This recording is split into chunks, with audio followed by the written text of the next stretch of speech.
السلام علیکم. محمد اظہر صدیق اپنے پروگرام میاس ویوز کے ساتھ حاضر خدمت ہے. 23 اپریل 2026 اور جمعرات کا دن ہے. لاہور ہائی کورٹ میں بڑا مصروف ترین دن رہا اور جو خوشخبری اس کانٹیکس کے حوالے سے یہ جرمانے نا بھاری بھرکم جرمانے اس کے حوالے سے کیس کی سماعت ہوئی. وہ بھی آپ سے پھر پتنگ بازی کے حوالے سے اس کیس کی سماعت ہوئی. پھر لائرز پروٹیکشن ایکٹ کے حوالے سے وکلا کے اس کے حوالے سے سماعت ہوئی. اور باقی اور دو اہم درخواستیں جو ہیں نا آن لائن فراڈ کے حوالے سے اور بجلی اور گیس کی لوڈ شیڈنگ کے حوالے سے ان سب کی جو درخواستیں دائر کی ہیں. پھر چیف جسٹس یحییٰ فریدی اب ایک امیج پورٹرے کیا جا رہا ہے کہ ججز کو ٹرانسفر کرنے کے حوالے سے کھڑے ہو گئے. اور جو ہم بات کہہ رہے تھے کہ عدلیہ کی تباہی و بربادی میں اب عدلیہ کی آزادی ختم ہو گئی. وہ کیسے ہے ذرا وہ بھی ڈسکس کریں گے ہم آپ کے ساتھ. آج آپ کو اندازہ ہو جائے گا. اور مذاکرات کا جو بھی حالات ہے اور ریڈ زون میں چلیں پہلے اس پہ کیوں نہ بات کر لیں. آپ کو یاد ہے ریڈ زون اگر ایک دن بند ہوتا تھا شو ڈالتے تھے اربوں روپے کا. آج اگر ریڈ زون 4 دنوں کے لیے یہ بند ہے اس سے پہلے اگر چلے جائیں ابھی تو ہوا بھی کچھ نہیں ہے. اس کا ذمہ دار کون ہے؟ کس کے اوپر تو ذمہ داری ڈالنی ہے جناب؟ جواب دیں اس بات کا. آج خدا رہا آپ نے کس اگر مذاکرات ہو رہی ہو تو کوئی وجہ نہیں, لیکن یہ تو نہیں ہے کہ عدالتیں بند ہو جائیں. یہاں جنگیں بھی لگی ہوں تو عدالتیں بند نہیں ہوتی ہیں, عدالتیں اپنا کام کر رہی ہوتی ہیں جناب. یہ ایک حقیقت ہے اور اس حقیقت کو حقیقت سمجھنا چاہیے. ونسٹن چرچل سے جب کسی نے پوچھا تھا انگلینڈ کے حوالے سے تو صرف ایک پوچھا تھا کہ عدالتیں کام کر رہی ہیں. انہوں نے کہا عدالتیں کا پھر برطانیہ کو کچھ نہیں ہو سکتا. اور آپ دیکھ لیں اور ہم نے یہاں کیا حال کر دی ہے. ذرا ایک کہانی اب آپ کے سامنے میں لے چلتا ہوں. میں چلیں یحییٰ فریدی نے اسلام آباد ہائی کورٹ کے چیف جسٹس کی جانب سے جوڈیشل کمیشن کا اجلاس بلانے کی درخواست مسترد کر دی. اسلام آباد کے ہائی کورٹ کے 5 ججوں کے تبادلے پر غور کیا جانا اور چیف جسٹس نے اس فیصلے کو تحریری حکم کی صورت میں جاری کیا. اور واضح ہے کہ یہ امکان موجود ہے اگر کمیشن کے ارکان کی اکثریت متفق ہو جائے تو سیکرٹری اجلاس طلب کر سکتے ہیں. چیف جسٹس نے اپنے حکم میں واضح کیا کہ اس نوٹ کے تبادلوں کی اجازت دینا ایک نامناسب اور دور اثر رائج رکھنے والی مثال قائم کرے گی جس سے ججوں کو محض انتظامی بنیادوں پر تبادلہ یا غیر مستقل سمجھنے کا تاثر پیدا ہوگا. اور اس طرز عمل سے نہ صرف عدلیہ کے دارجاتی وقار کو نقصان پہنچے گا بلکہ عدلیہ کی آزادی کو اور استحکام پر بھی متاثر ہوگا. آج خیال آیا جسٹس یحییٰ فریدی صاحب آپ کو, آج جب ملک کو یہاں لا کر کھڑا کر دیا آپ لوگوں نے, آج آپ بات کر رہے ہیں. چلے کرتے رہیں. ویسے تو ملک کی تباہی و بربادی میں جیسے قاضی فائز صاحب کا جو حال ہے, جسٹس بھی نہیں لکھنا چاہیے اس کے نام, ریٹائر قاضی فائز صاحب نے جو تباہی و بربادی کی ہے اور انہوں نے اپنے اس خط میں مزید تبادلے در حقیقت متعلقہ ججوں کے لیے ایک سزا کا رنگ اختیار کر سکتے ہیں. اس کی آئین میں کوئی گنجائش نہیں. ایسا اقدام نہ صرف آئین کی آرٹیکل 200 کے منافی ہے بلکہ عدالتی آزادی اور ججوں کے تحفظ ملازمت جیسی بنیادی اصولوں سے بھی متصادم ہے. اسے درخواست منظور نہیں کیا جا سکتا. اچھا یہ یاد رکھنا ہے آپ کے, یہ تاثر پایا جاتا ہے کہ جس یحییٰ فریدی نے ماضی میں حکومت کے خلاف اس وقت ووٹ دیا جب انہیں یقین ہوتا تھا ان کے ووٹ کے بغیر جوڈیشل کمیشن میں حکومت کے پاس اکثریت موجود ہے اور وہ اپنی مرضی کا فیصلہ حاصل کر سکتی ہے. موجودہ صورتحال میں وہ جسٹس جو سرفراز ڈوگر کی درخواست مسترد کر رہے ہیں تاکہ تاہم کمیشن کے ارکان کی اکثریت اجلاس بلانے پر متفق ہو جائے گی تو اجلاس طلب ہو سکتا ہے.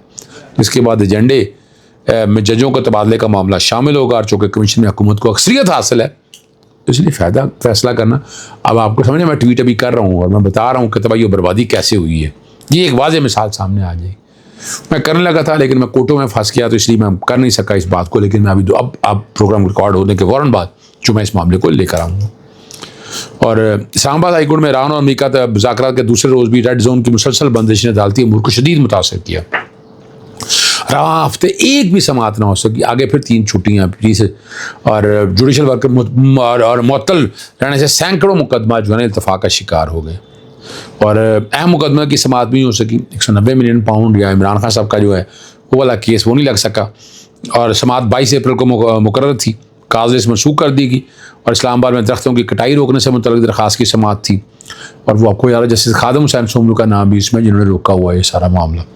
اور دوسرے جانب آئندہ ہفتے ہائی کورٹ ججز کے ممکنہ تبادلوں کے باعث مزید مقدمات متاثر ہونے کا بھی خدشہ ہے. پہلے ہی کفایت شہری مہم کے ترجمہ کو عدالتی کام نہیں ہوتا جبکہ وکلا اور سائلین کو اپنے التوا شدہ کیسز دوبارہ مقرر کرانے میں بھی مشکلات کا سامنا ہے. اب آپ کو سامنے ایک بات اور میں لے آؤں. پہلے میں لاہور ہائی کورٹ میں آپ کے لے آؤں. یہ جو ہے نا پتنگ بازی کے حوالے سے وہ جسٹس ملک اویس خالد صاحب کی سماعت تھی، اور وہاں میں نے بہت سے سوال اٹھائے ہیں. وہ پورا FIR کتنی ہوئی ہیں، کتنا مٹیریل ضبط کیا، کیا ڈیٹا ہے، کیا ڈیٹیلیں ہیں، یہ سارا کچھ جو ہے نا میں سارا کچھ میں رکھتا رہتا ہوں. میں کوشش کرتا رہتا ہوں کہ آپ ایسے حقائق سامنے لائیں. قوم کے ساتھ ظلم اور زیادتی دیکھیں میں تو حیران ہوتا ہوں.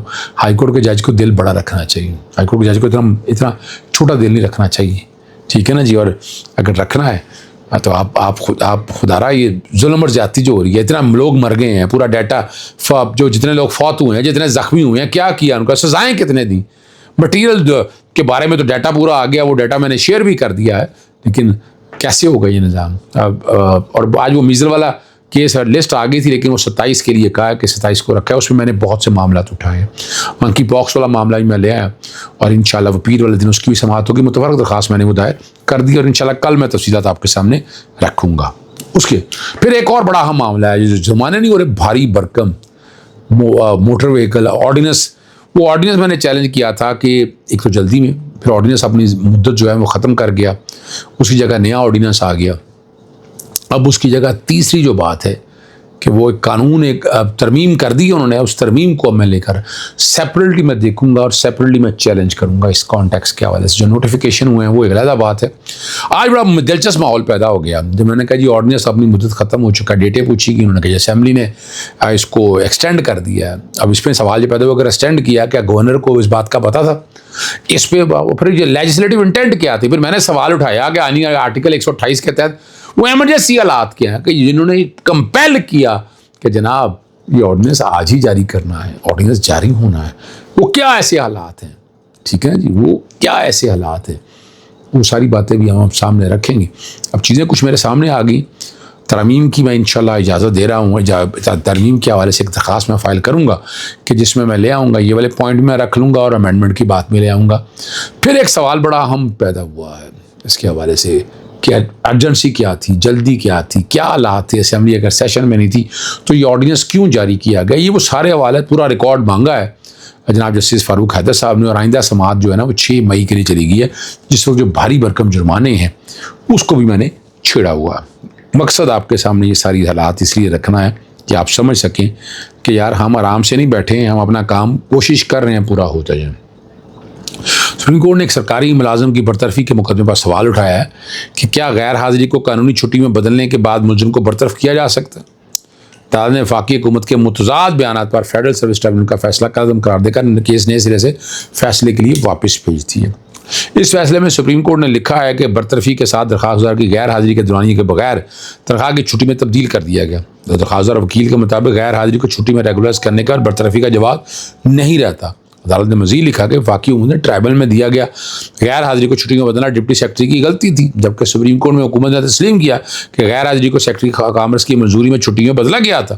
اور سپریم کورٹ نے قرار دیا ہے، یہ بڑا زبردست بات ہے کہ حکومت دونوں موقف جو ہے نا ایک دوسرے کی نفی کر رہے ہیں. اس لیے سمجھنا مشکل ہے کہ کس پر یقین کیا جائے. رول آف لاء کے تحت غیر حاضری کو ماضی سے لاگو چھٹی میں تبدیل کیا جا سکتا ہے. اب یہ ساری باتیں جو ہے نا اٹھائی ہیں. اب جو اگلی بات بڑی زبردست ہے کہ آخری بات کرنا چاہتا ہوں. 40 صنعتوں کا بند ہو جانا کوئی دعویٰ نہیں بلکہ یہ حقیقت خود سابق نگران وزیر کے بیان سے واضح ہوتا ہے. اس طرح $100 ارب کے ملک سے باہر جانے کا اعتراف بھی وزیر داخلہ نے کیا. 2025 میں عالمی مالیاتی ادارے نے 5300 ارب کے بدعنوانی کا اندازہ لگایا، جو کسی سیاسی بیان بازی کا حصہ نہیں بلکہ ایک بین الاقوامی جائزہ. اور میں مزید برآں 2024 میں پنجاب میں سالانہ رپورٹ میں 400 ارب کے مشکوک اعداد شمار کو بھی اس ادارے نے باضابطہ طور پر ریکارڈ کا حصہ بنایا. اب ان سرکاری اگر معاملات کو دیکھا جائے اعداد شمار کے مطابق 2025 تک 25 بڑی بین الاقوامی کمپنیاں ملک چھوڑ چکی ہیں، جو معیشت کے لیے ایک سنجیدہ اشارہ. ہر سال 2900 ارب روپے بجلی اور 180 ارب روپے گیس کی صلاحیت کے عوض ادا کیے جاتے ہیں جو استعمال میں نہیں آتی. اور یہ 2026 میں وزیر پیٹرولیم نے جو بیان دیا وہ اپنی جگہ پر موجود ہے. حالات کی سنگینی اس بات سے ظاہر ہوتی ہے کہ جو لوگ پالیسی فیصلے کرتے ہیں وہ جواب دہی سے دور ہیں. جب ان پر جواب دہی عائد ہوتی ہے وہ اختیار سے محروم ہے. اس کے برعکس وہ عناصر جو عوامی مسائل کے ضیاع میں ملوث ہیں، آپ کو پتہ ہے ذرائع ابلاغ پر معیشت کو بہتری کے دعوے کرتے نظر آتے ہیں. اور گیس اور توانائی کے معاہدے کسی بیرونی طاقت نہیں ہم نے خود کیا. اور دیکھیں ہم اس کو بہتر نہیں کر سکے. LNG کا اگر آج اب آپ لوکل LNG زیادہ لے، وہاں کی LNG زیادہ لے آئیں اور اپنے گیس میں اگر مکس میں لے جائیں ساتھ ساتھ اور یوں سپلائی شروع ہو جائے گیس، اور گیس کی آپ بجلی سستی پیدا کر سکیں گے. یہ وہ سوچنے والی بات ہے جو سوچتا کوئی نہیں ہے. اجازت چاہتا ہوں. السلام علیکم. اللہ حافظ. پاکستان زندہ باد.